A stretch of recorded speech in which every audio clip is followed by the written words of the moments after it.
Kali ini kita akan melihat pemanfaatan sumber energi alternatif. Panas bumi. Sumber energi panas bumi berasal dari dalam perut bumi. Energi yang dihasilkan oleh panas bumi disebut energi panas bumi atau geotermal. Energi panas bumi dapat dimanfaatkan sebagai sumber energi pada pembangkit listrik tenaga panas bumi. Sumber panas bumi berasal dari batu-batuan yang meleleh yang disebut magma. Magma akan memanaskan air yang tersimpan di bawah permukaan bumi, teman. Air yang dipanaskan oleh magma disebut zat cair panas bumi. Zat cair panas bumi inilah yang dialirkan ke atas permukaan bumi untuk diproses. Setelah sampai di permukaan bumi, zat cair panas bumi dipisahkan uap panas dan airnya. Uap panas yang telah dipisahkan kemudian dialirkan ke pembangkit listrik untuk memutar turbin yang terhubung ke generator. Putaran turbin akan menghasilkan energi gerak yang selanjutnya akan diubah oleh generator menjadi energi listrik. Zat cair panas bumi yang suhunya telah berkurang dikembalikan ke bawah permukaan tanah untuk dipanaskan kembali oleh magma. Biomasa. Biomasa merupakan sumber energi yang berasal dari hewan atau tumbuhan. Saat ini terdapat 3 jenis biomasa yang sudah dikenal luas, yaitu biogas, biodiesel, dan bioetanol. Biogas merupakan bahan bakar bio yang berasal dari hasil fermentasi sampah organik seperti kotoran hewan atau sampah tumbuh-tumbuhan. Pembuatan biogas dimulai dengan mengumpulkan sampah organik ke dalam bak penampungan yang sudah tidak ada unsur oksigennya. Sampah organik yang dikumpulkan akan terfermentasi dan menghasilkan gas metana.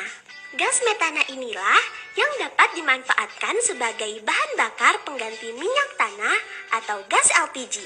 Bahan fermentasi sampah organik juga dapat dimanfaatkan sebagai pupuk loh, teman.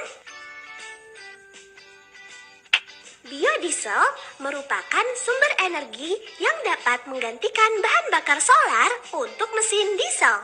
Biodiesel berasal dari minyak sayur atau lemak hewan. Yang kalian lihat saat ini adalah proses pembuatan biodiesel dari buah kelapa sawit. Perhatikan, buah kelapa sawit yang masih muda digiling kasar dan dipisahkan dari bijinya. Setelah itu, gilingan kelapa sawit di oven hingga berubah warna menjadi coklat. Buah kelapa sawit yang telah di oven dimasukkan ke dalam tabung berleher 3, kemudian dicampur dengan cairan metanol dan abu. Cairan metanol digunakan sebagai pelarut, sedangkan abu digunakan untuk mempercepat pembentukan biodiesel. Campuran tersebut dipanaskan dengan api, setelah itu disaring dan didiamkan selama 1 malam. Setelah 1 malam, cairan akan terpisah menjadi 2 bagian. Bagian atas adalah biodiesel dan bagian bawah adalah gliserol atau lemak tunggal. Kedua cairan kemudian dipisahkan. Cairan biodiesel siap digunakan untuk mengisi bahan bakar mesin diesel. Bioetanol merupakan sumber energi yang dapat menggantikan bahan bakar bensin. Bioetanol umumnya terbuat dari tumbuhan yang mengandung karbohidrat atau zat gula tinggi. Yang kalian lihat saat ini adalah cara pembuatan bioetanol dari biji jagung. Biji jagung digiling dan difermentasi selama 7 hari. Setelah 7 hari, ampas jagung dan cairan jagung dipisahkan. Cairan jagung dimasukkan ke dalam tabung destilasi atau penyulingan dan dipanaskan sehingga menghasilkan etanol. Etanol dari biji jagung inilah yang disebut bioetanol dan dapat digunakan sebagai bahan bakar pengganti bensin.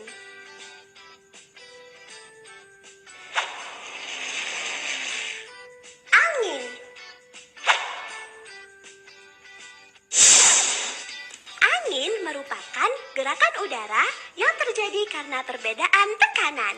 Energi gerak dari angin dapat diubah menjadi energi listrik dengan alat yang menyerupai baling-baling besar. Saat baling-baling berputar karena terkena angin, maka turbin yang terhubung dengan generator akan ikut berputar. Generator akan menghasilkan listrik, kemudian dialirkan melalui kabel-kabel listrik untuk digunakan. Air. Seperti kita tahu bahwa air mengalir dari tempat yang tinggi ke tempat yang rendah.